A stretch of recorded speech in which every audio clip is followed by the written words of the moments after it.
有錢喺外國揾錢，咪儲筆錢起咯，就咁。法政拆咗起晒，好多都拆啦，就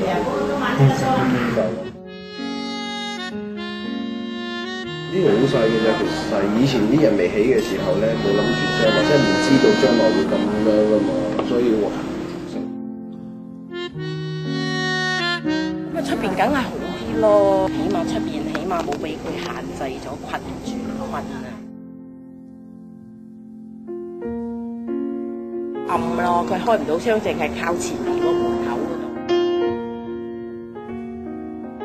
佢而家係逼業嘅問題，佢即叫做排屋嗰度排屋咯。美中不足咧，係覺得我哋咧係住嗰啲地方係逼業黐密啫。你落雨擔遮，人哋前面有個天官賜福。我哋起碼有陣時唔覺意都撩到啊！你話如果闊啲，梗係好啦。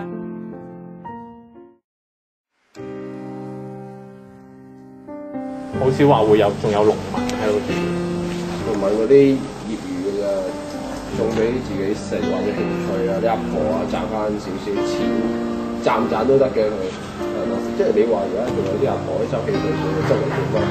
係咯，即係見到唔好晒佢以前嗰啲心態捱過咧，嗰啲人啲心態咯，賺唔到幾多，但係佢都儲埋一毫子啊！其實未起西鐵咧，個環境仲好過而家。佢條路沿線都鏟好多嘢噶嘛。其實而家已經越嚟越少花草。早2年我揾我老，咁我行出去踩架單車去兜佢，我兜嚟兜去都揾唔到嗰條，即係已經鏟晒啦，變咗西鐵站。我唔係喺西鐵站嗰度係用踩單車，即係全部冇晒田嘅。咁我老豆邊度種地咧？呢啲變石屎地喎，周圍都冇啊，變馬路冇晒田，跟住我踩嗰條隧道，你嗰個感覺即係好似拍戲咁啊！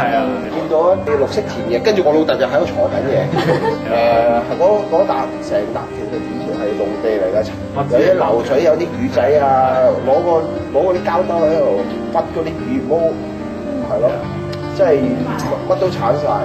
但係你想要一步嘅時候，又想有第二個啦。當你去到好遠嘅時候，諗翻轉頭，其實可能以前嗰啲其實係最好。